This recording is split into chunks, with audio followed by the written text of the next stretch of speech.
नमस्कार। चलिए आज समझते हैं कि किसी इकोसिस्टम के अंदर जीवन को बनाए रखने वाले ये जरूरी कनेक्शंस आखिर काम कैसे करते हैं। ये टॉपिक कॉम्पिटिटिव एग्जाम्स के लिहाज से बहुत इंपॉर्टेंट है, तो आइए इसे एक दिलचस्प तरीके से समझते हैं। तो सवाल ये है कि जिंदगी के इन रिश्तों को समझने के लिए कौन सी तस्वीर ज्यादा सही है। क्या ये एक सिंपल सीधी लाइन की तरह है या फिर एक मकड़ी के जाले जैसा कॉम्प्लेक्स नेटवर्क। चलिए पता लगाते हैं। आज के इस सफ़र में हम क्या क्या देखने वाले हैं। हम एक सिंपल फूड चेन से शुरू करेंगे, फिर देखेंगे कि ये कैसे कॉम्प्लेक्स फूड वेब्स में बदल जाती है। इसके बाद हम ट्रॉफिक लेवल्स को समझेंगे, एनर्जी के 10% रूल को जानेंगे और आखिर में ये समझेंगे कि ये कॉम्प्लेक्स वेब्स इतने ज़रूरी क्यों हैं। ऑल राइट, तो चलिए एकदम बेसिक से शुरू करते हैं, यानी प्रकृति में एनर्जी एक जीव से दूसरे जीव तक पहुंचती कैसे है। तो ये फूड चेन, जैसा कि नाम ही बता रहा है, एक सीधी लाइन जैसी है। ये हमें एनर्जी फ्लो का सबसे सिंपल, सबसे सीधा रास्ता दिखाती है। अब हर कहानी की एक शुरुआत होती है ना? फूड चेन की कहानी शुरू होती है प्रोड्यूसर्स से। ये आमतौर पर पौधे होते हैं जो सूरज की रोशनी से अपना खाना यानी एनर्जी बनाते हैं। यही पूरे इकोसिस्टम की एनर्जी का असली सोर्स है। और प्रोड्यूसर्स के बाद जाहिर है आते हैं कंज्यूमर्स। ये वो जीव हैं जो अपनी एनर्जी के लिए दूसरों पर डिपेंड करते हैं, मतलब दूसरों को खाकर एनर्जी हासिल करते हैं। चलिए इसे एक एग्जाम्पल से समझते हैं। सूरज पौधे को एनर्जी देता है, एक टिड्डा उस पौधे को खाता है, तो वो हो गया प्राइमरी कंज्यूमर। फिर एक मेंढक उस टिड्डे को खा लेता है और आखिर में एक सांप उस मेंढक को अपना खाना बना लेता है। देखा, ये है एक सीधी सिंपल फूड चेन। लेकिन क्या नेचर सच में इतना सिंपल होता है?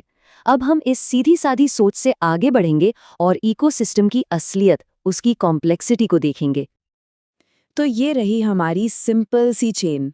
पौधा, टिड्डा, मेंढक और फिर सांप। हर लिंक अगले लिंक को एनर्जी दे रहा है, एकदम स्ट्रेट फॉरवर्ड। पर एक मिनट, यहाँ एक सवाल उठता है, क्या जंगल में टिड्डे को खाने वाला सिर्फ और सिर्फ मेंढक ही है? जरा सोचिए। असल में तो ऐसा बिल्कुल नहीं है। एक टिड्डे को पक्षी भी खा सकते हैं, मकड़ियां भी, छिपकलियां भी और चूहे जैसे छोटे जीव भी। तो अचानक से हमारी वो जो सीधी लाइन थी ना, वो कई दिशाओं में फैलने लगती है।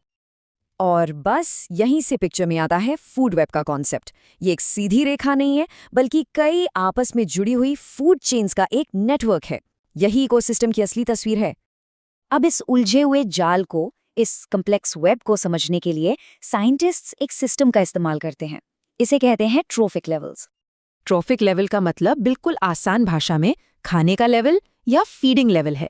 ये हमें बताता है कि कोई जीव एनर्जी के लिए किस पर निर्भर है और इस बड़े से वेब में उसकी जगह आखिर है कहाँ। इसे आप एक पिरामिड की तरह इमेजिन कर सकते हैं। सबसे नीचे बेस में है लेवल 1 के जीव यानी पौधे, हमारे प्रोड्यूसर्स। लेवल 2 पर आते हैं उन्हें खाने वाले शाकाहारी यानी प्राइमरी कंज्यूमर्स। और जैसे जैसे हम ऊपर जाते हैं, लेवल 3 और 4 पर आते हैं मांसाहारी जीव जो दूसरे जानवरों को खाते हैं। अब आते हैं एक बहुत ही इंटरेस्टिंग रूल पर, जो इन ट्रॉफिक लेवल्स के बीच एनर्जी के लेन देन को गवर्न करता है। इसे हम इकोसिस्टम में एनर्जी की इकोनॉमी भी कह सकते हैं। और वो मैजिक नंबर है सिर्फ 10%। जी हाँ, ये छोटी सी संख्या इकोसिस्टम में एनर्जी के फ्लो का पूरा राज खोल देती है। ये 10% रूल कहता है कि जब कोई एक जीव दूसरे को खाता है तो उसे अपने शिकार की सिर्फ 10% एनर्जी ही मिलती है। सोचिए, बाकी की 90% एनर्जी कहाँ गई? वो गर्मी बनकर उड़ जाती है या फिर बॉडी के दूसरे कामों में खर्च हो जाती है। अब जरा इस टेबल को देखिए। यहाँ जो एनर्जी का ड्रॉप है वो शॉकिंग है। अगर पौधों के पास 10,000 यूनिट्स एनर्जी है तो टिड्डों तक पहुंची सिर्फ 1,000, मेंढकों को मिली सिर्फ 100 और बेचारे सांप तक पहुंचते पहुंचते सिर्फ 10 यूनिट। कितना बड़ा ड्रॉप है ना?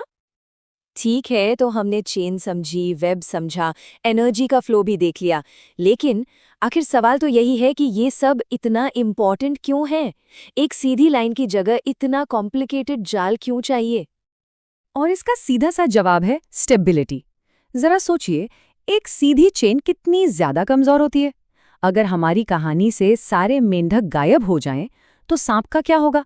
वो भूखा रह जाएगा और पूरी चेन कोलैप्स कर सकती है। लेकिन एक कॉम्प्लेक्स फूड वेब में अगर मेंढक नहीं है तो कोई बात नहीं, सांप के पास खाने के लिए दूसरे ऑप्शंस भी तो हैं, जैसे चूहे या पक्षी। तो मतलब साफ है, एक कॉम्प्लेक्स फूड वेब इकोसिस्टम को स्टेबल बनाता है, जानवरों को खाने के कई विकल्प देता है और किसी भी बड़े एनवायरमेंटल चेंज को झेलने की ताकत देता है। और जाहिर सी बात है, ये ज्यादा से ज्यादा स्पीशीज को एक साथ पनपने में भी मदद करता है। तो लेसन ये है कि जितनी ज्यादा कॉम्प्लेक्सिटी उतनी ज्यादा हेल्थ, उतनी ज्यादा स्टेबिलिटी। एक कॉम्प्लेक्स फूड वेब सच पूछें तो नेचर की अपनी इंश्योरेंस पॉलिसी है, एक सेफ्टी नेट जो उसे किसी भी डिजास्टर से बचाता है। और ये पूरी डिस्कशन हमें एक बहुत ही गहरे सवाल पर लाकर छोड़ देती है।